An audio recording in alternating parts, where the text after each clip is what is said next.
사회적으로 그냥 시체 상태였거든요. 6개월 동안 그냥 방 안에서 울면서 지냈거든요. 예, 뭐 방이 그냥 마음 상태를 나타내는 것 같아요. 음식물 쓰기들도 안 치워가지고 날벌레들이 막 서식을 해서 그 날벌레들이 이제 세균을 막 옮기고 다니잖아요. 그것 때문에 눈병까지 생겼었어요. 방에서 생을 마감할 거라는 그런 상상을 많이 했었어요.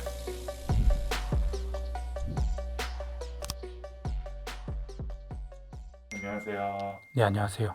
안녕하세요. 안녕하세요. 부모님은 고립 기간이 어떻게 되나요? 저는 2년 반 정도라고 할 수 있을 것 같아요. 자고 다시 일어나고 다시 자고 그냥 그런 거 반복이었어요. 자신을 가둬놓고 나오지 못할 때 물리적으로 고립됐다고 생각하고요. 정서적으로는 제가 한 중학생 때부터 물리적인 부분이 이제 1년 반 정도 되는 것 같네요. 사회적으로 소속감이 없고 사회에서도 나를 별로 원하지 않겠구나. 아, 나는 뭔가 계속해서 고립감을 느끼고 있다? 지금까지 9년 정도 되더라고요. 좀 낮과 밤 구별 없이 주로 누워 있었던 것 같아요. 10개월을 버텼거든요. 남은 500만 원으로 내가 최대한 일을 안 하고 지내봐야겠다. 하필 또 방이 단열이 잘 안 돼가지고 아무리 보일러를 돌려도 금방 막 내려가는 거예요. 근데 가스비가 8만 원, 10만 원 이렇게 나오니까 깜짝 놀래가지고 난방 텐트를 사고 창문에 뭐 뽁뽁이도 붙이고 이렇게 테이프를 붙이고 나니까 너무 기분이 이상한 거예요. 왜냐면은 창문도 너무 불투명해져 있고 이거는 약간 자살을 준비하는 사람의 그런 모습이지 않나? 갑자기 너무 두려워지더라고요. 붙였다가 바로 뗐던 것 같아요. 그 다음날.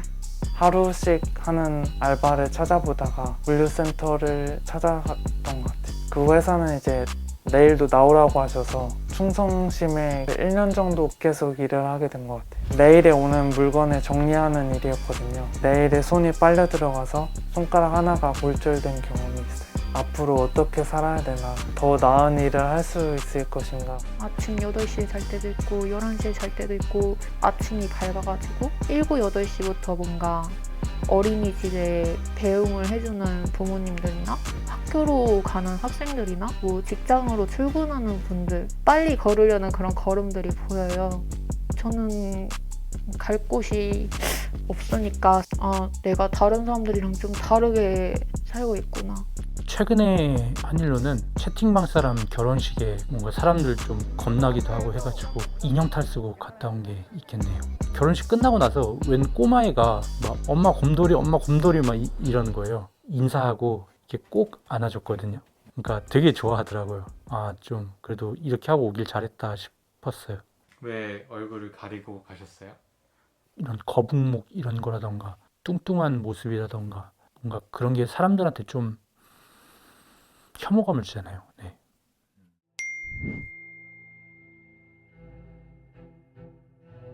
저 혼자 고립되어 있는 상태에서 우울감을 많이 느꼈던 것 같아요. 아주 가끔이지만 전화가 오고 제 목소리가 마음에 안 들어서 이제 핸드폰도 없애서 이제 친구들과의 연락망이 다 끊기고 목소리 관련해서 이제 창문에서 친구한테 소리를 지른 적이 있는데 그때 옆에 있던 친구가 말하지 말라고 그랬던 게 자꾸 생각나는 것 같습니다. 그때 많이 벙쪘던 것 같아요.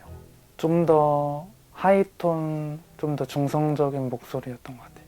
대학에 가면은 뭔가 진로도 그렇고 인생 방향도 그렇고 해결이 될 거라고 생각을 했는데 저를 둘러싼 모든 환경에서 다 취업, 돈, 직장 어느 정도 정해져 있는 것처럼 얘기를 했던 것 같아요. 왜 한 가지 길만 좀 얘기를 하지? 대학교 자퇴하고 나서 6개월 동안 그냥 방 안에서 울면서 지냈거든요. 사람들하고 뭔가 갈등이 있을 때 합의점을 찾는 게 좀 힘들었어요. 그런 것들이 너무 서투니까 나는 사회생활을 하면 안 되는 사람이구나 좀 싶더라고요. 그래가지고 휴학계 신청을 내버렸어요. 근데 우리나라는 그 코스가 있잖아요. 초등학교, 중학교, 고등학교, 대학교 취업 이게 있는데 이 코스를 따라가다가 갑자기 이렇게 탈선을 해버리니까 뭘 해야 될지를 모르겠더라고요. 그래서 그냥 그대로 히키코모리가 된 것 같아요. 특별한 시설을 다 졸업하고 나서 계약직, 사무직 일도 했었는데 계약 기간이 끝나고 나서 그때부터는 정말 아무것도 하고 싶지 않아서 물리적으로 제 자신을 집에 고립을 시켰어요. 우울증 때문에 그런지 고립 기간 동안 내가 어떻게 지냈는지 잘 기억이 안 나고요. 대학교를 내가 중간에 중퇴한 거는 내 스스로 뭔가 의지가 부족해서일 수도 있겠다 그런 생각을 하면서 위축이 되다 보니까 사회적으로 그냥 시체 상태였거든요. 제가 그때 그 병적으로 되게 싫어했던 말이 그 한심해라는 말이었거든요. 그게 부모님이 저한테 가장 많이 하는 말이었는데 그냥 그때 누군가가 저한테 난 널 믿어 그렇게 말해줬으면 뭔가 좀 더 빨리 벗어날 수 있지 않았을까 싶기도 해요.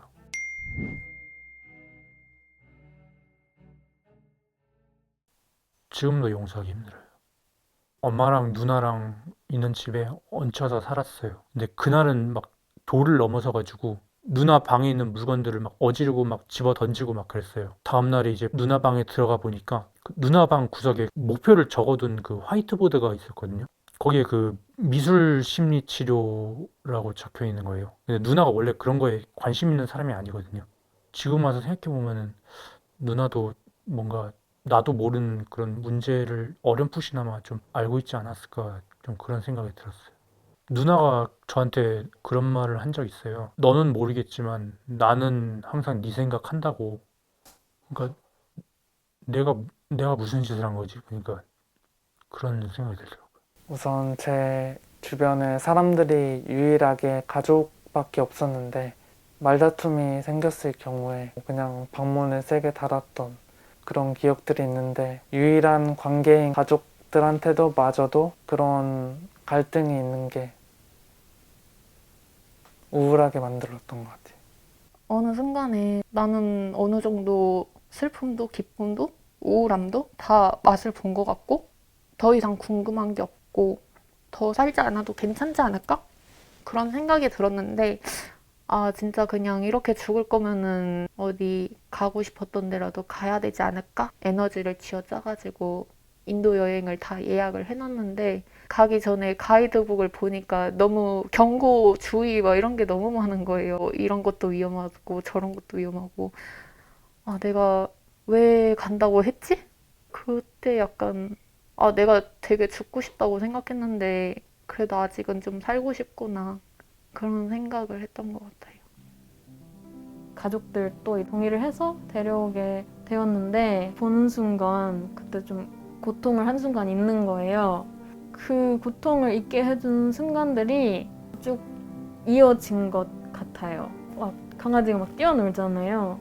저도 그냥 활발하게 좀 행동하게 되는 것 같고 저도 몰랐던 긍정적인 성격이 나오는 것 같아서 아 우리 강아지야 너무 예뻐 막 이러면서 그런 것도 있고 그러다가 이제 강아지가 뭐 알아서 똥도 싸고 밥도 먹고 할 때쯤 이제 아 내 손길이 그렇게 많이 필요하지 않겠다 싶을 때 이제 내 일을 해야지 하고 그렇게 했던 것 같아요. 저는 진짜 심각한 중증 막 우울에다가 막 정말 막 제가 심각한 상황인 줄 알았거든요. 근데 갔더니 선생님이 그렇게 심각하지 않다는 거예요. 그 조그만한 알약 2개를 먹는 것만으로도 극단적인 부정적인 생각을 하기 전에 회로를 막아주는 느낌? 우울감을 걷어내니까 오히려 뭐가 원인이었고 왜 이런 상황들에 계속 놓이는지 그런 것들을 이제서야 차근차근 파헤칠 수 있는 힘이 다시 생겼거든요. 7, 8년을 그렇게 혼자 해결하려고 하지 말고 방법을 좀 다양하게 알고 활용했다면은 이렇게 힘든 기간을 좀 줄일 수 있지 않았을까? 그때 막 상황이 막 너무 슬프니까 뭔가 사람들 웃는 모습이 보고 싶은 거예요. 그냥 아무 생각 없이 그냥 막 눈에 걸리는 채팅방 아무 데나 막 들어갔어요. 해외 무역하는 사람들 채팅방에서 들어가고 건축 설계하는 사람들 채팅방에서 들어가고 미친 사람처럼 막 뭐 요정왕국에서 온 뭐 풋잘 요정이야 막 하면서 막 풋잘 필요한 사람들 있니? 막 하면서 이제 막 사람들 막 풋잘을 막 그려줬어요. 이제 그제서야 이제 좋아해주고 막 그런 모습을 보니까 그제서 이제 손이 떨리는 게 좀 멈추더라고. 이제 그림 그리면서 거기서는 이제 풋잘 요정이라는 그 페르소나가 있잖아요. 뭔가 나를 드러내지 않으면서도 그 사람들이 이제 나를 존중해주거든요. 약간 물론 그게 진실된 관계는 아니겠지만 그래도 그 당시에 저한테는 되게 많이 위안이 됐던 것 같아요. 이거는 제 캐릭터를 나타낸 가면입니다. 풋잘 요정입니다. 프로필 짤방을 그리고 다닌 요정이라고 그래가지고 오픈 채팅방으로 알게 됐는데 공차에서 펄이 가득 담긴 음료수를 먹고 있다고 사진을 보내줬어요. 그래서 제가 그거 보고 맛있겠다라고 했었는데 그럼 너도 먹어봐 이렇게 해서 실제로 카페에 처음 가게 된 계기가 그때 경험이었어요. 당은 어떻고 이런 거를 많이 말해야 되더라고요. 그래서 많이 좀 땀이 많이 났던 그런 기억이 있어요. 저는 맛이 없었어요.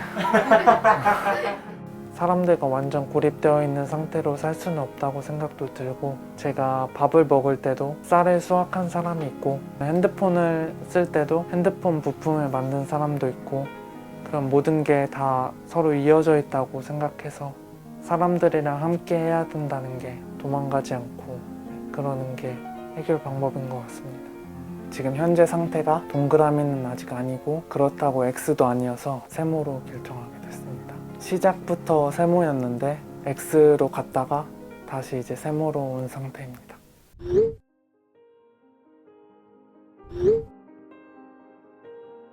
어느 순간에 보니까 제가 딱 느낀 만큼만 느끼는 거예요. 제가 느낀 만큼만. 아무랑도 공유하지 않고 경험이나 기억을 공유하지 않으니까 시야도 좁고 폐쇄적이고 그래서 더 방어적인 것도 있는 것 같고 사람들이 어느 정도 들어와야 내가 받아들일 수 있는 경험이나 정보들도 많아지는구나. 어떤 사람이 되고 싶은지 솔직히 잘 모르겠어요. 근데 최소한 너무 헤매고 힘들어하지 않게끔 그걸 옆에서 지켜보고 응원해줄 수 있는 그런 사람이 되고 싶네요.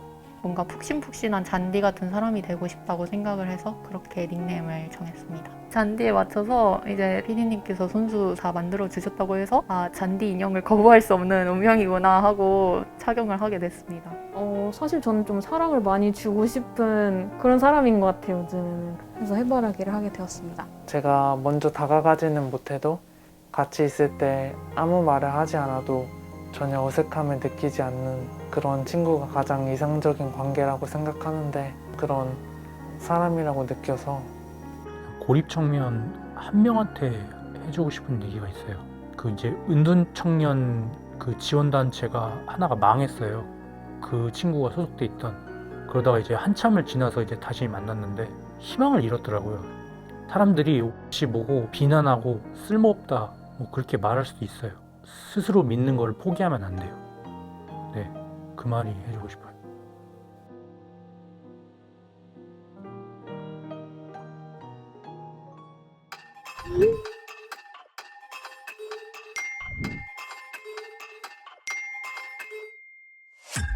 계속 이제 저희도 운영하면서 드는 생각인 것 같아요. 뭐가 크게 달라질까? 저희가 만났던 고립이나 은둔의 경험 있는 친구들이 사람들과 함께 어울려 살아야 되는데 그거를 연습할 그런 곳이 없는 게 너무 느껴졌어요.